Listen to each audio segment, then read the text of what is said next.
Hello. Hello, We're it's back. me. It's me. I'm Olivia, And I'm Amy, and this and this is is Girls Girls Gone Gone Spooky. Spooky. Um, First and foremost, apologies for my sound quality last week. I, like a fool, didn't double check my audio settings, so my mic was plugged in and just like wasn't operational. Capturing, yeah. Yeah, so it was all from my computer speakers, which pick up a ton of background noise. Anyway, sorry. Thank you for struggling through it. If you did, it was just like a little hard to listen back, but we didn't have time to re-record because I had knee surgery. So Yeah, anyway, my bad. on both knees. Yes, No just joke. really killing it. It's Yeah, kind of funny when you think about it, like knee surgery on both knees, just like both knees just being like not operational. yeah. You can't do much with No, it, I'm just like with a either of little your knees. flop. Yeah, Yeah, just a little flop, but that's all right. soon to Um, be better than before. yes, getting better every day, which is all we can ask for. Yes, But we have a great episode today. I yes. think it's a fun topic. It's not a unique topic. We have done it before multiple times. But do you want to drum roll, do the honors? Sure. Haunted houses. Yeah. Their Ooh. houses and they're haunted, baby. Yeah, we love it. We live for Spooky. this. Spooky. We live for this. Yes, This is except, how it all started, really. yeah, it's true. I kind of stretched this topic a little bit Ooh, today okay. to something Tell me, else. hit me. Am I first? Why not? Oh, okay. I don't Are we know. Hold going on. out Let of me look. Let order? me look. Okay. Let me see. I think you went first last time, but I don't care. And now you've piqued my interest, so I want to know. Instant Okay. gratification. Okay, sounds good. So, yeah, my haunted house today is not like a historic haunted home. It's like a Okay. haunted house experience, like a Halloween one. Oh. Okay, well that's not a stretch. That's literal. Yeah. So, yeah, it's just But in a it's different actually vein. haunted? No, Oh, okay. that's I was like, maybe what? that's what's stretching it. That would Okay. be cool. That And would be ideal. I did Google that because I was like, how do I make this more paranormal? But I couldn't find anything, I so couldn't. we're off topic. What But happened to the where is it? McKamey Manor. that's what we're doing. Oh, that's it. That's Oh shit. Okay, yeah, okay, hit me. I'm ready. I'm yeah. ready. Okay. So, yeah, I said this to you. I can't even remember if we were recording, but I'm like kind of not excited about this topic. And Why? I was like, should I change this? Because it's disturbing. Um, Oh, but I have a feeling I know what this is. yeah, it was Are there like pretty popular. disclaimers involved? Yes. Okay. Yeah. This is a good topic. I mean, it's a good Yeah. one. It's really fucking scary, but it's like Yeah. just real scary. Yeah. Yeah. That's Paranormal, exactly. normal. Yes, that's exactly what I was thinking. Cause like my anthropology hat went on and I Mhm. was like, how interesting is this from a human or psychological perspective Yeah. of these people who seek out the opportunity to be like absolutely terrified, like Yeah. beyond horror movies, beyond scary stories, but like true, genuine fear. And it's, Like fearing for your life because, yeah, well, I won't spoil anything, but I yeah, feel like there's like some genuine concern there. yes, genuine, yes. Uh, So, yeah, it's like we said, not paranormal, it's with living people. And I came across this topic on Hulu, of all places, during their Huluween or whatever they call it for Halloween. Halloween. That's so Pretty cute. cute. That's So, very cute. Yeah, there was, as part of that, this documentary called The Monster Inside, America's Most Extreme Haunted House. Ooh. And yeah, it's about McKamey Manor, as you said. And when I saw the term haunted house, yeah, I was like, okay, this is going to be like a Halloween experience with Yeah. actors jumping out at you, but it's safe. Yeah. This is not safe. Like, it's so scary. And I would call this a torture chamber in disguise Yeah. as a haunted house. So Ugh, here we gross. go. Yeah. That gives me just chills, like just I, ugh. same. And yeah, Ugh. now do you see why I was like, should I change this? Like, this is kind of disgusting. But Yes, but it like plays into the psychology of everything we talk about. Like right.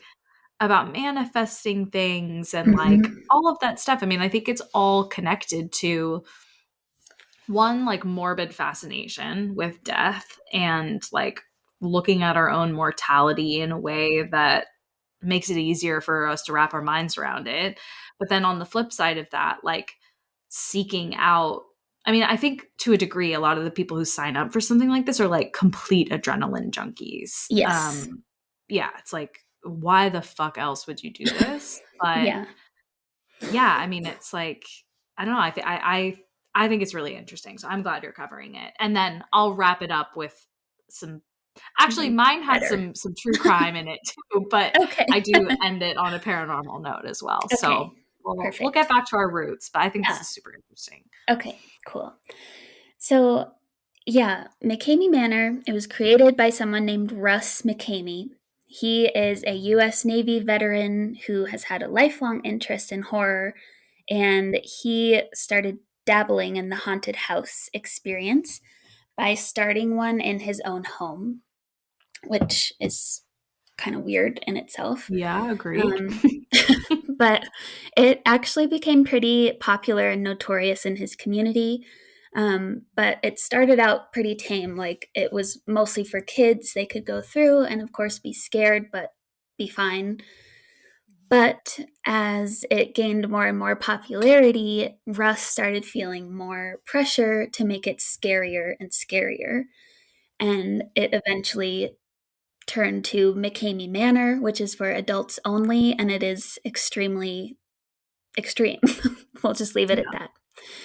So, experiences at McKamey Manor either are or were, I'm actually not sure if this is still going on. Oh, I think it might be, although I know he got run out of the most recent place that he was in. oh, So, I don't know. interesting. Um, Yeah, they were really rough experiences. And prior to going on a tour, as they call it, the participants have to be medically cleared by a doctor. They have to provide proof of medical insurance and sign a 40-page consent form. And they have these participants sign the consent form after the experience has already started. So usually Mm. for people, it starts as you meet or you go to this agreed upon location, like a park or something. And then the torturers, the actors, Mhm. come and pick you up and they like simulate a kidnapping. And I'm sorry? yeah, so it's like blindfolded or whatever, put your hands Oh, behind your back, um, really oh my intense. God. And I would be like, they'd put that consent form in front of me. I'd be like, no, I am out of here. yeah, so it's a rough start and people still continue on with it, but also like who is reading 40 pages under duress because you're No, already no. stressed That's out. grounds. Yeah, that's grounds for a massive lawsuit. Yes. Yeah. So I took out a few of the items from the form. So I'm just going to read them. Yeah. So participants understand that head, neck, and back injuries, death, stroke, traumatic brain injury, brain aneurysms, cerebral or retinal hemorrhage, subdural Oh, hematoma, loss of consciousness, whiplash, harmful heart reactions, just keeps going. Oh Nausea, my god. headache, dizziness, lacerations, broken or sprained bones, torn ligaments, bleeding wounds, scrapes, heat stroke, or drowning may occur. What are they being waterboarded? Literally, yes. Waterboarded. So, yeah, there Why would you sign up for this? Like what? Oh my god. that's the question. I really still don't get it even after Oh my watching god. the documentary, but I did write some Wow. notes about it, so we'll get to Okay. that. But the forum also mentions that participants might have their heads shaved. Another item is that the participant fully understands and agrees that if they are selected to visit the dentist, they may have a tooth extracted without Novocaine and will not hold us liable. Um, A this, tooth extracted? mhm, Who who signs up for this job? Who wants to do that? right, that's another question. Oh This my is god, I have so all, many questions. it's such a um, Mind fuck? exploration of psychology. Yeah. Oh my Yeah, god, yeah, it is. like That's one way to put it, yeah. who are these people on both Holy sides? shit. But here's a couple more. So, participants agree that they will be submerged in a pit of undetermined material that could possibly crush their body. Um, Participant agrees that if they pass out, smelling salts will be administered to see if they are faking or not. So, there's also another one that is really out of place, but I guess I see why he put it in. But it says participant having spent time with Russ McKamey and other staff of or McKamey Manor, and through other people and what participant has read, know that Russ McKamey and the staff truly has my best intentions at all times. What? Participant, yeah, it keeps In going. what world? You're gonna pull my tooth out and say you're on my side? I think Yeah, not, I motherfucker. disagree. Absolutely. Oh my So, god. and The then fuck? I know it's participant gives their permission to challenge them both physically and emotionally to the highest degree.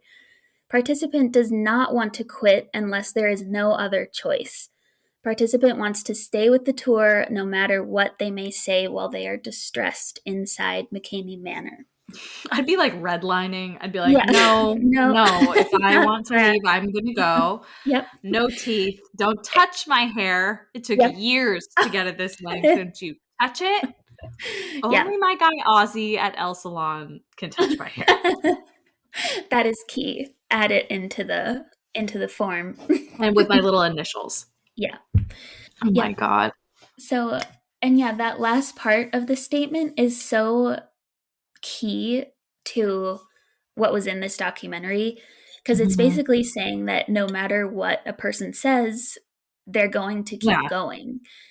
And that's something that all these people shared about their tours, as they call them. Like, there's no safe word to get them to stop. And in the documentary, there's so much footage of these people going through and screaming to stop, and they just keep going. Like, it's The fuck. horrifying. And these experiences can go for up to 10 hours in some cases. So, 10 hours of that? mhm, yes. Yeah. I am like, I'm not processing this well. Mm-mm.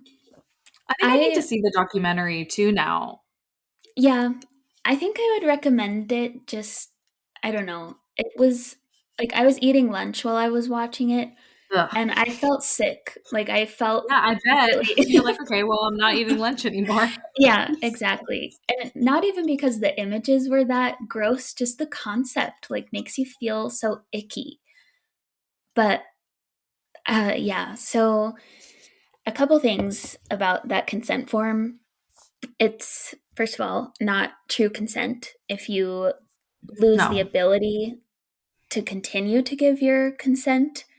Mhm. Because like it's like you do it one time, and then if you're saying no, no, no, and it's still going, that's not consent. Yeah, you're not bound by a contract. Also, Right. signing under duress, that's Yeah, not you can't do that. exactly. That's Yeah. not legally No, binding. no. And throughout the form, when I was reading it, I noticed that they used the word libel instead of liable. So it's like not And even right. there are errors in it. Oh Yeah. my god. So if anyone needs a little loophole, there's one because libel is Wow. the wrong word in that context. We are not liable. Yeah, All right. exactly. Okay, but you Cool, might but be you're liable. liable. Exactly. Oh my Yeah. god. So the other things I wrote down, these are all just bullet points, so I might be a little all over the place, but um the weird thing about this also, he doesn't make any money from this. What? It started out with he requested people to bring bags of dog food, um, as like that he would donate them to an animal shelter as their payment to do this experience. So he's So like what? Independently wealthy and a psycho? and loves animals, I Yeah, guess. I guess. But I bet they So don't love him. no, I bet they don't love him. they are our best judge of character. So Seriously. His dogs are probably like, not. "Mm-mm, leave the food at the door, fam. We don't want you Yeah. in here." Or I'm not even going to eat that if it came from you, No. creep. Oh. But yeah, now people can give donations, are encouraged, but Okay. that's how it started out. And also at the very beginning of this, he was offering $20,000 to anyone who could complete the entire experience. But Oh. my understanding is that they also cater these experiences to an extent to what you fear most. So it's like he would be the one to decide when the tour is complete. So of course Yeah. he's never going to actually give $20,000 to anyone because it's like Right. I'll just keep going and going until you But if give up. you but if you can't like tap out, then how do you not complete it?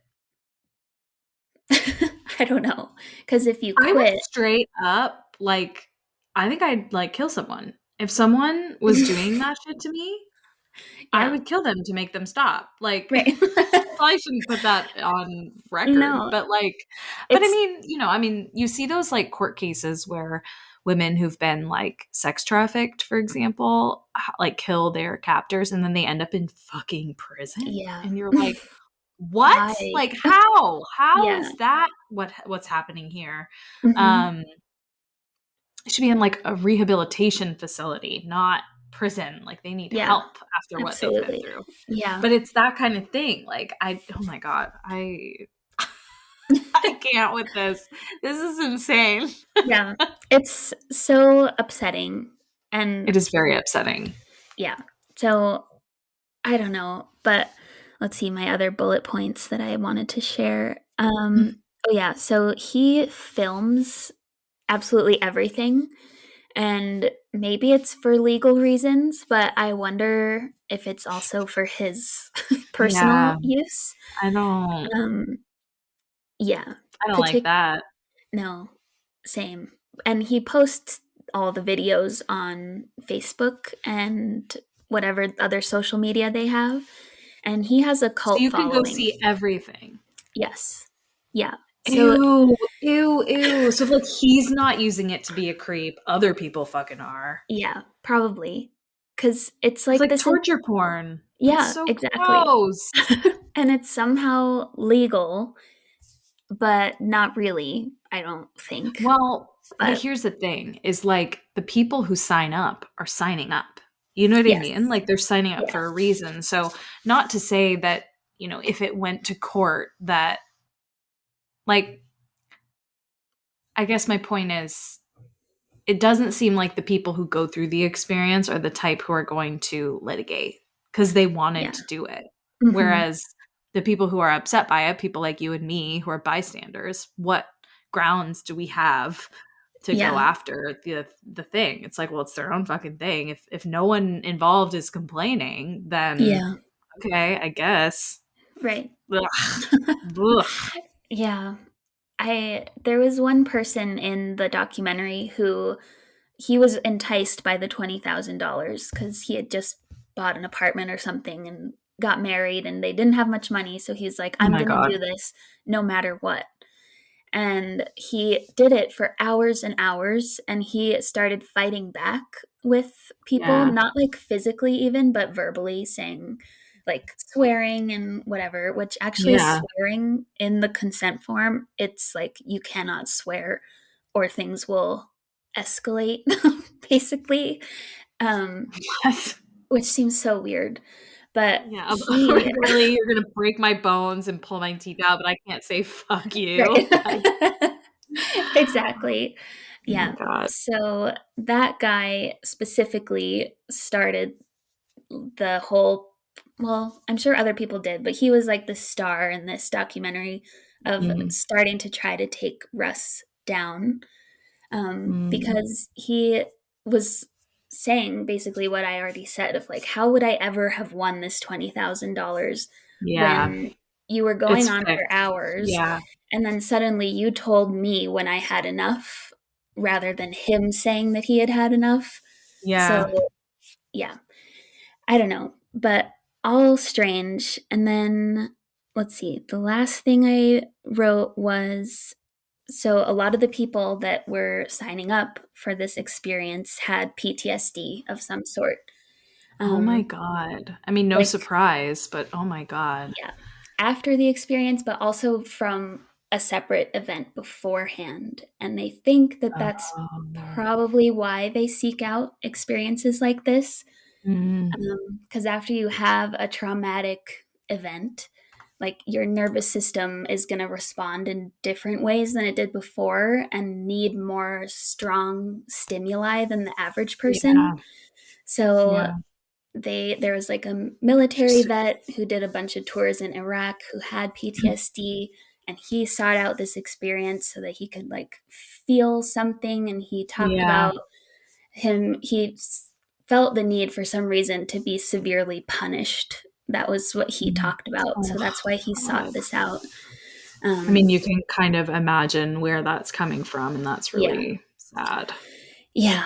So that's maybe some of the psychology behind it. And with Russ being a Navy veteran himself, like, I don't know if he Right. saw combat or anything, but maybe, I don't know, Yeah. some sort of psychology there. Um, but yeah, that was like the only little tidbit of explanation for why someone might seek it out. The other thing that comes to mind immediately for me is like extreme sexual kinks, Hmm. like cannibalism and yeah, like torture, things like that. I mean, Yeah. it's giving Army Hammer. Hmm. Yeah, true. Yikes. But Hmm. I mean, I will never fully understand the psychology of that because that's not my personal experience. Yeah. And it's so far from my personal experience. Like that to me is like um uh what's the word? I have an aversion to that Yeah. versus an attraction to it, like a strong aversion Hmm. to that, even the thought of it. Yeah. So it's like difficult for me to understand that. But it's one of those things where it's like this is so outside of the spooky girl realm. But like people who are um like pedophiles, for example, and Hmm. like huge trigger warning on this, Yeah. they're sick, right? Like there's something like really not right Hmm. mentally if that's what's happening in your mind. Yeah. That's something that you want. There's like the question of like if it's never acted upon and they're seeking help, then it's kind of like Hmm. obviously this is a different situation. It's less extreme, I would say, than pedophilia, Yeah. but maybe not though. But it is because it doesn't involve anybody else. If it's something that you seek out, like I want to be tortured, like Hmm. ooh, not my Yeah. vibe. But No. like some people have that. I mean, like I Hmm. think actually there's probably more people than we realize who are on the spectrum of that want. Right. Yeah. But it's like, do you see what I'm saying? Is it's like Yeah. people who are seeking that stuff out, and then it's a question of like, is there something like wrong Mhm. if you're not hurting anybody? You know what I mean? I mean, for pedophiles, yes, there is something very Yes. wrong, but Yes. I don't necessarily think like it has to be acted upon. Mhm. So I don't know. Yeah. That's interesting. Yeah, I don't know. I don't know what to make of it all because, yeah, like you were saying, I also feel the aversion to Yeah, this very completely. strongly. Yeah, but I think definitely they barely touched on it in the documentary that um, Russ seemed to have like a type of girl that he would want to have on these experiences. Um, Oh. and so he enjoyed having men on there as well for the Hmm. power dynamic, but he especially enjoyed a certain kind of woman who would, come in really confident and think, I'm Yeah. going to do this. And then he would break her, um, Yeah. which is Ooh. disgusting. Yeah. So, The psychology of him, I think, no mhm, matter how you spin it, is like very not good. yeah. My only reason bringing up the other side is like for the people who sign up. Yeah, You know what I right. mean? Yes. Yeah, Yikes, dude. definitely. A type? Yeah. That's so Mhm. gross. I know. So I like feel bad having brought this topic to the table today, but I No, s- but I mean, it is really fascinating. yeah, cuz obviously we're not to this extreme, but like our podcast is No. about scary stuff. Yeah, So we for all sure. have this interest in feeling Hmm. scared to a certain Hmm. extent, but this is just like the Yes. extreme opposite Yeah, end so of polar. where we Yeah, are. Yeah. that's so true. Well, because I mean, no one else in my family likes this stuff. Like, Mhm. my dad listens, obviously, Yeah. religiously. Shout out, Thank love you. dad. Thank you. Um, and I think but I think, and he'll probably confirm with me after he listens to this episode. But I think I mean, I know he listens because it's you and me talking, and it Yeah. feels like hanging out with us, kind of, which Mhm. is what a lot of my friends, some who are interested in these topics, have also said, that it just feels like hanging out, chatting, which Yeah. is what we wanted it to be like. But Mhm. like when my family has always asked me, like, why are you into this? Like, why? And it's like, well, I like the sensation of being scared. But I had to really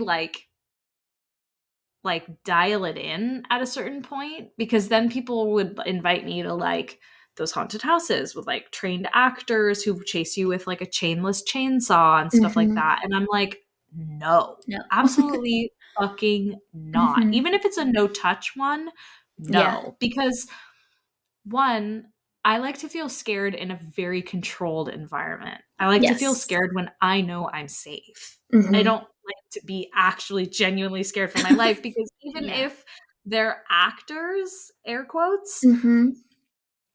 what are those? Is Six Flags really doing thorough background checks? I doubt it. Yeah, probably not. You know what I mean? It's Uh-huh. like, what if someone brings in a real weapon, or, I'm good. Yeah. Yeah. I'm good. And in this, they do use real weapons. Right. So it's like, yeah. And if you're gonna seek out a job at a place like this, what's going on with you? Yeah. What's Um, going on with you? You good? yeah, are you excited to pull out someone's tooth and, like, make them scream? Like, is I the pay really that good? Also, Yeah, is Russ just like so independently wealthy? I don't yeah, understand. I don't get it either, but yeah. Wow, dude. So, let's get to some ghosts now, All because right. that's more Heavy fun. topic. Yeah. Yeah, Yes. Okay. So the first piece isn't super fun, yeah.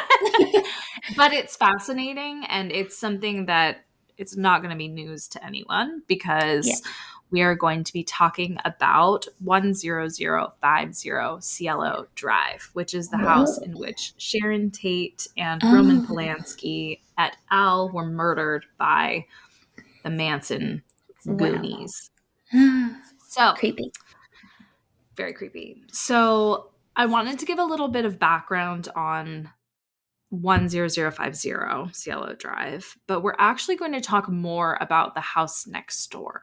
But I want to give everyone total background so that you understand what's happening. So, the house on Cielo Drive was located on 3 acres. It's a French country style architecture, and it included a private driveway on Cielo Drive, which is in Benedict Canyon, which is an area west of Hollywood in the Santa Monica Mountains overlooking Beverly Hills and Bel Air. So, as you can imagine, this place is gorgeous. Fancy. It's huge, very fancy, beautiful views.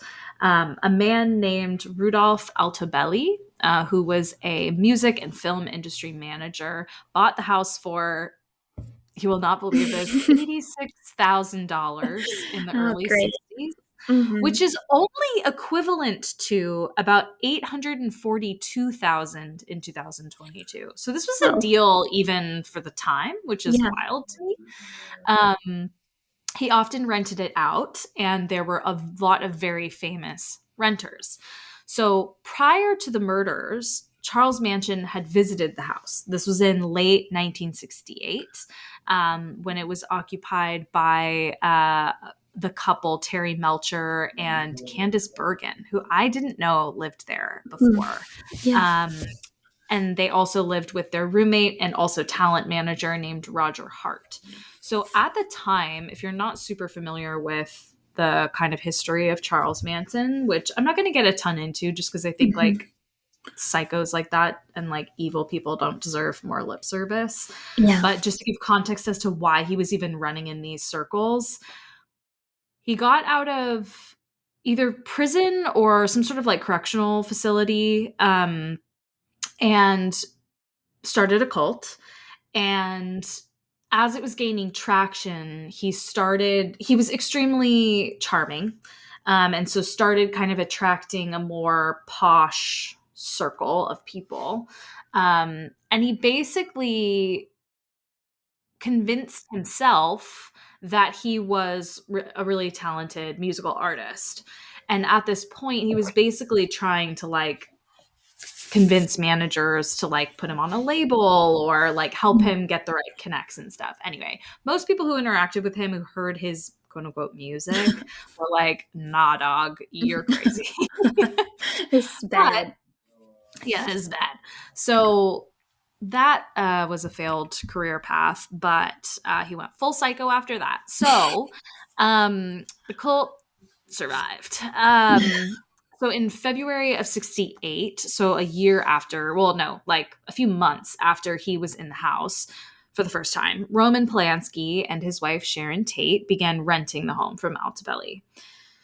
On August 8 to 9, because this happened overnight, the home became scene of the murders of Tate, Frykowski, Abigail Folger, Jay Sebring, and Stephen Parent, not Parrot, committed by Tex Watson, Susan Atkins, and Patricia Krenwinkel. So there's some actually really interesting and like devastating information about one of the particular murders, Stephen Parent. Mm. So William Garrettson, who was Altobelli's caretaker and an acquaintance of Parent, lived in the guest house behind the main house and was unaware of the murders until the next morning. Obviously, he was then the number one suspect, so was taken into custody by police who had arrived at the scene, was later cleared of all charges. But this was from some of the summaries from the Wikipedia page, but I listened to a few podcasts on this actually, and it's not quite so simple as he was an acquaintance of Parent, or Parent Mhm. was an acquaintance of his, because they had actually like just met. So they Mm. had just met, and I can't remember who, like, if he asked to come over or if the guy asked, like Garrettson said, like, oh, if you want to like swing by, but he had to like drop something off or something like that, and they ended up hanging out. And on his way out, it was when the Manson crew came in, and he Mhm. was the first to die because they basically Yeah. caught him leaving. Oh. So it was like just a freak thing. There were also other people who were supposed to be there who either had already left or who couldn't come for like something came up Mm. last minute. Yeah.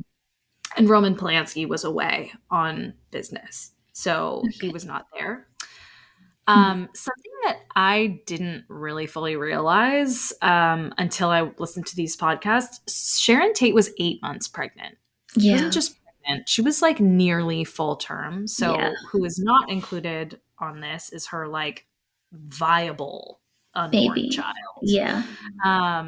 So that's really devastating. Yeah, truly.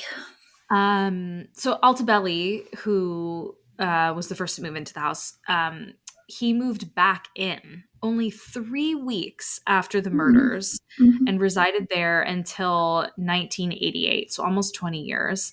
He then sold Oh. it to another real estate investor named John Prell, who then sold it again in 1992 to Alvin Weintraub, who's another real estate investor. Um, the final renter of the original house, because it's gone now, was the musician Trent Reznor of Nine Inch Nails, who moved in 1992 and set up a recording studio there called Pig, which was a reference to the writing on the walls from the murders. Mm. So this murder was not isolated, it was in a network of other murders that they were sort of trying to make them look more connected than they were, hence the writing on the wall, I think in blood, Yeah. which is just Mm. disgusting. They Mm. wrote gross things on the wall, pig being one of them, or like death to pigs or eat the pigs or Yeah. something gross. Mhm. Um, and yeah, so people were really like accusatory of Trent Reznor because it was like, dude, like you're like glorifying murder. And there are lines in the album that they recorded in that studio, um, which was Downward Spiral, that very clearly allude to Manson and the murders. Mm. And they kind of have denied it, but it's not a shocker that a Nine Inch Nails band member is like a little obsessed with like the macabre, Yeah. So Mhm. I mean, so are we, but not in the same way. Yeah. Yep. Because that's bordering on disrespectful. You know what I mean? Yeah. It's like, dude, come on. Yeah. So he later made a statement about living in the house. When he moved out about a year after he moved in, he explained that there was just too much history in the house for him to really handle, which is like, okay, ironic. But then years later, well, a few years later in 97, he did an interview with the Rolling Stone. And this is a quote. He says, "While I was working on Downward Spiral, I was living in the house where Sharon Tate was killed. Then one day I met her sister. It was a random thing, just a brief encounter. And she said, 'Are you exploiting my sister's death by living in her house?'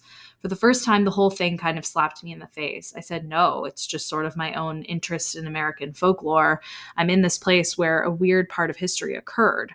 I guess it never really struck me before, but it did then. She lost her sister from a senseless, ignorant situation that I don't want to support.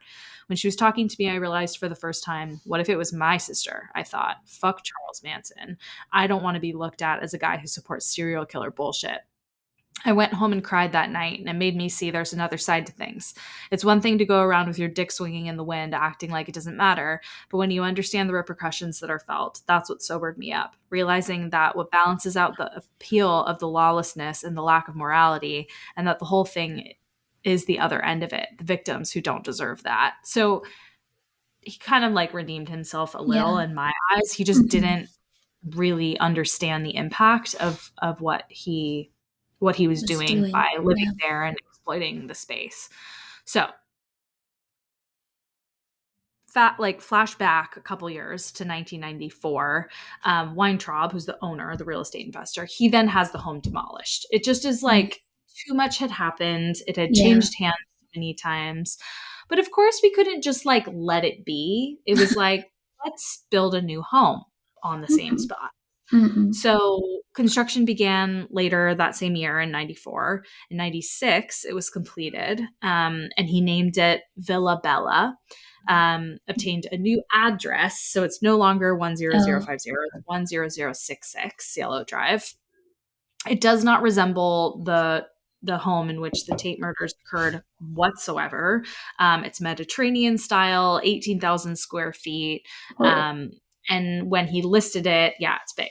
In 98, he assured Los Angeles Magazine that this was certainly not the Manson murder house. Quote, we went to great pains to get rid of everything. There's no house, no dirt, no blade of grass remotely connected to Sharon Tate. So the owner of the property, we're going to come closer to the present day. Owner of the property as of December 2013 was Hollywood producer Jeff Franklin. In 2010, he made this comment to Architectural Digest, quote, what I fell in love with here was the setting, the view, the privacy, and the amount of flat land, but complained that the design of the house was badly conceived. The property was on the market in August 2019, in January 2022, and then at a reduced price on the market in June of 2022. So it's changed hands a lot since they redid it, which could speak to just the design. Like, to his point, it just like Yeah. wasn't designed very well. But it does kind of make you wonder, like, maybe there's another reason why people want to move out and they don't want to say like this place is haunted because they'll seem crazy. Crazy. Yeah. But there's got to be some residual energy there. I mean, just like too Oh, much yeah. has happened. So Yeah. that's kind of the background of the Cielo Drive house where the Sharon Tate murders occurred. Okay. We are actually going to talk about the Oman house, which is spelled O-M-A-N. It's a last name, David Oman, which is 150 feet from 10050 Cielo Drive. So Interesting. yeah, 2002, David Oman moved to this home. Allegedly, I wasn't able to confirm this, but I did see it listed in a couple places. Allegedly, this entire area is on Indian burial ground. So, no not a surprise. great start. Yeah. Like that kind of brings in like the question of like, not like did the Tate murders happen because of that, but like bad energy attracts more bad energy. Yeah. So I don't know. I have some questions about that, but Yeah. it's unconfirmed. So we're not going to dwell on that. Okay. 12 years ago, David Oman moved to this house, and during construction, things were kind of weird. So basically, Oman's father bought the plot for like 40 grand, and then together they built the house. During construction, a worker told Oman that he heard voices and footsteps coming from the top floor and that he knew he wasn't alone. On further inspection, he saw that nobody was there. Others claimed to hear voices and footsteps and felt a cold breeze on the backs of their necks. Then in July 2004, Oman woke from a deep sleep at 2 a.m. to find, quote, a full body apparition at the bottom of my bed, pointing towards the driveway, which leads to the murder site, end quote. He says, quote, there was no sound. He just gestured 3 times and then just disappeared. So fascinated and kind of scared, but curious, he went to the LAPD to see if items from the murder had been left on the once vacant land that held his house. Because if a like bloodied piece of cloth or a knife with DNA or whatever had been on the property, that might serve a connection to kind of like make sense of why this was happening to him. And that's when he saw a photo of Jay Sebring, who was Sharon Tate's close friend and also hairdresser, who was brutally murdered on that night. And Sebring bore a very eerie, close resemblance to the figure he'd seen at the end of his bed. So he didn't have a ton of exposure to what had happened there prior to this. Like, he knew about the murders, but he didn't everyone knew what Sharon Tate looked like, but he didn't know who Sebring was. He was a hairdresser. Right. So paranormal activity at the house became a bit of an obsession for Oman.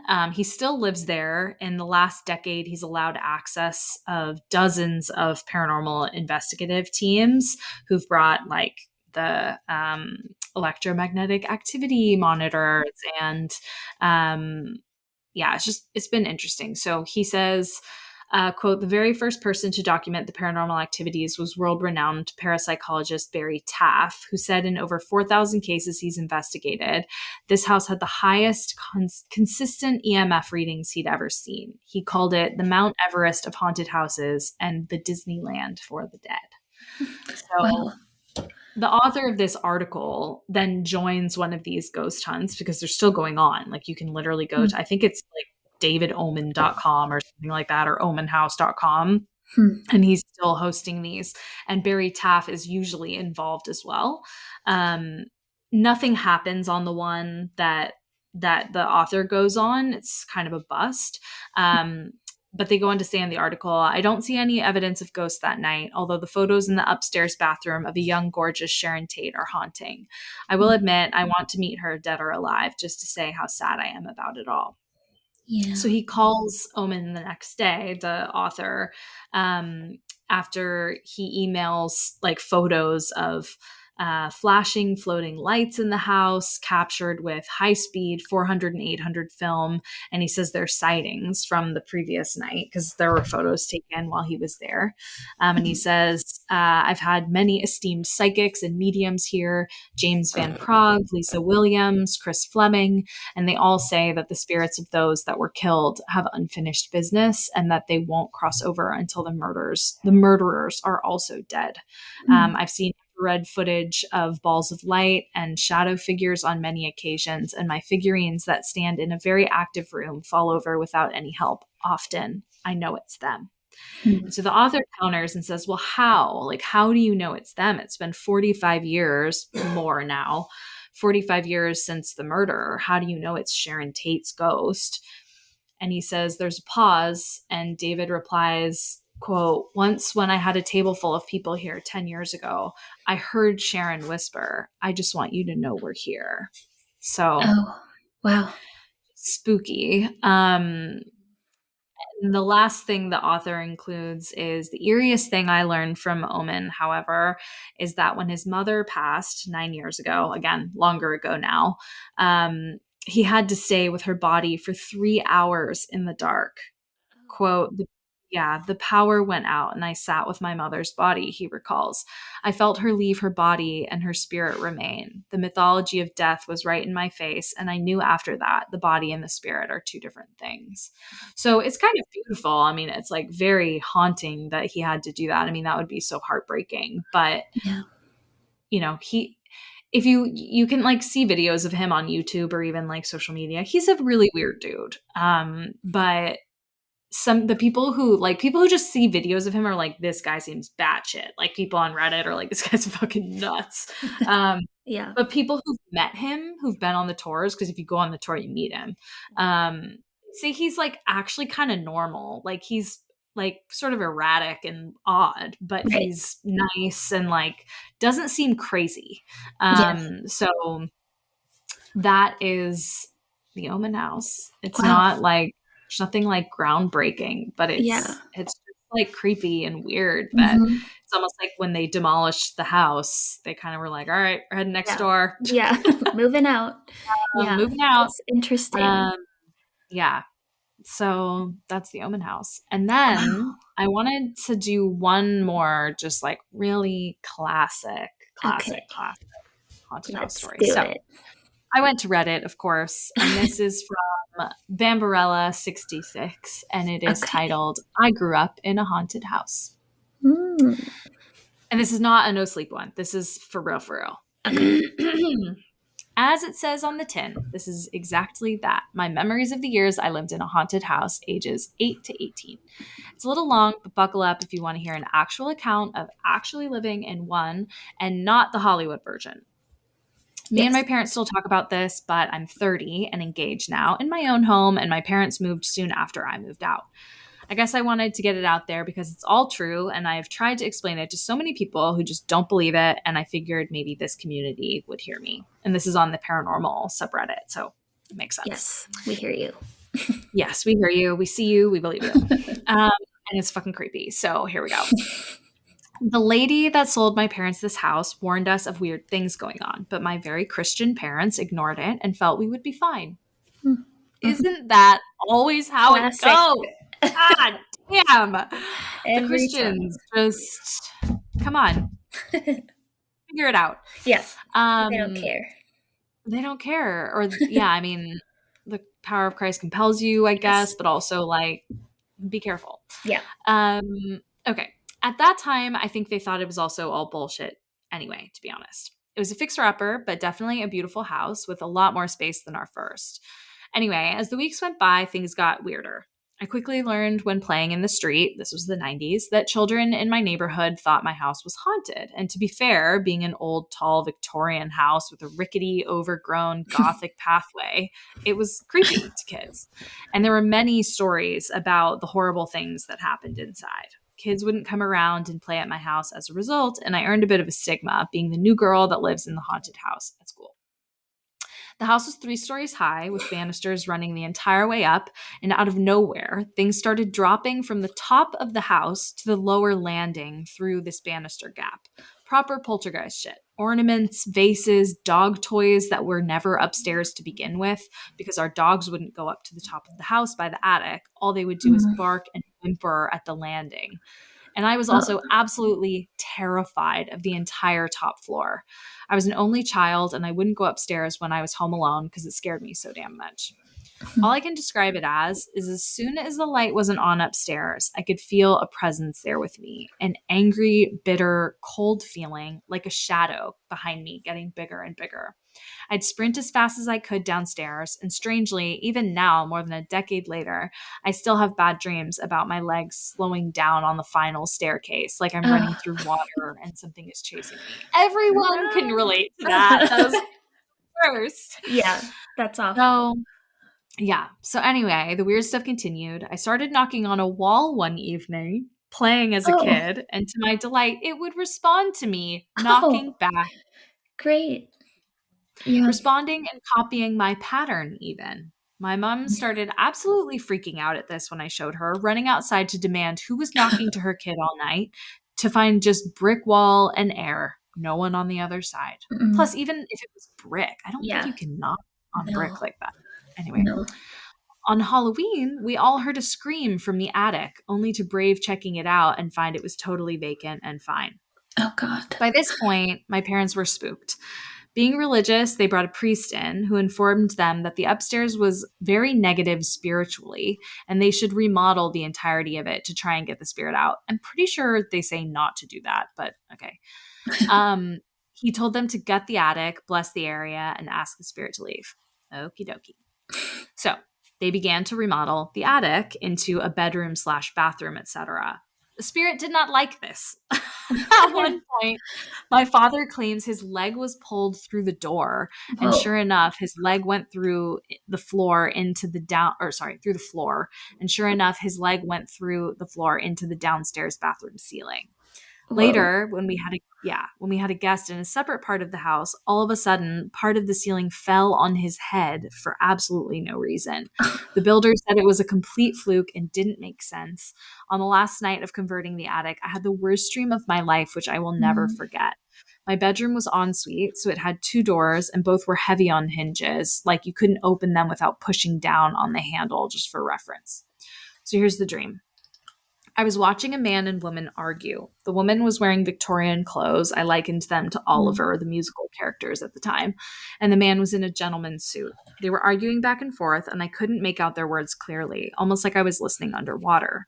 She suddenly looked at me straight in the eyes and started screaming and pointing to the floor. Mm. Now, trigger warning, because this was terrifying to see as a kid in a dream and nothing I'd ever seen in any film or TV show of that age. Remember, he's like somewhere between 8 and 10 at this point. Yeah. On the floor was a dead baby face Oh down. I no. woke I woke up hyperventilating in my bed thinking it was all over when I looked down at my own bedroom floor to see the baby, but it was Oh. crying and contorting. Oh The my God. woman then slammed open my bathroom door, the one on hinges, and ran across my room and out the other door. Both of my doors were literally swinging, which was physically impossible without someone standing there doing it physically with their hand. And all I could hear was her screaming and the baby's crying. I screamed and woke again to my mom shouting for me to wake up, saying she could hear a racket of slamming doors upstairs. But when she checked in, I was tucked in bed, just tossing and turning. I told her my dream, and she told me to come sleep with her. Mm. That's a That horrible it's a dream. dream in a dream, but the mom heard the doors. Yeah. Fuck that. Yeah, what's Fuck happening that. in there? I don't know. Oh Scary. god. Mhm.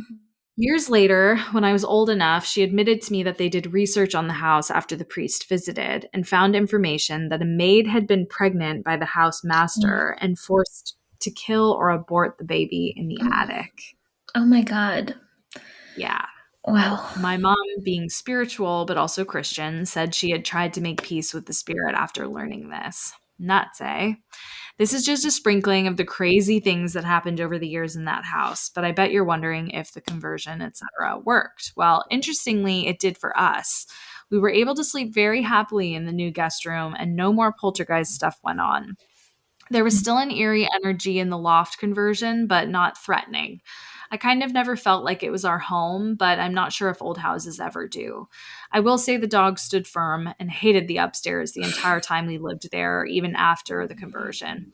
They never Mhm. accepted it and would bark still. So nothing really weird happened until years later when I was 17 and I got a new boyfriend who was awful Oh. and abusive in the end. Oh But no. anyway, we were staying in the converted bedroom up there whilst I was home from uni. This person's from the UK. I never had told him any of the stories of the house as we were very new to dating and didn't want to sound crazy. Anyway, we went to bed, watched a movie, and fell asleep. I was woken by him screaming, saying a woman in Victorian dress was standing over me, watching me sleep, Oh and told god. him very aggressively that he needs to leave. I Oh. kind of didn't mind that. She had good judgment. So there it is. I didn't believe in ghosts until I lived with one for 10 years. Feel free to ask questions. And it was fun because people were like, well, at the end, she was kind of like protecting you. Like Yeah. she was scaring you at first, but maybe not intentionally. Mhm. Um, and in response to one of those, the original poster says, I've had a few mediums and spiritual types since tell me I seem to have a female spirit attached to me. And Mm. I've actually felt quite comforted by her in the later years at the house. So, following that experience, I'm incredibly open to the spirit world. And I've had a few different experiences over the years involving ghosts and spirits and all those things. So, I think they're a convert and they are kind of into having a little A haunted little haunted friend. lady attachment. Yeah. Yeah, her protector maybe. Yeah. She That's kinda senses something nice. bad in that boy. Mm. So yeah, those are my Well, haunted house stories for today. We had a dark episode yeah, we today. did. It was dark. Yeah, All right, guys. disclaimer on the entire episode, pretty Mhm. much.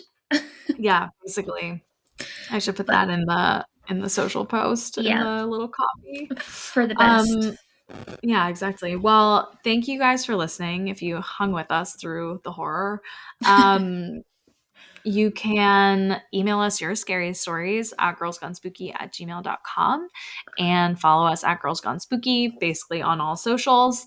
And until next week, stay Stay spooky. spooky. Bye.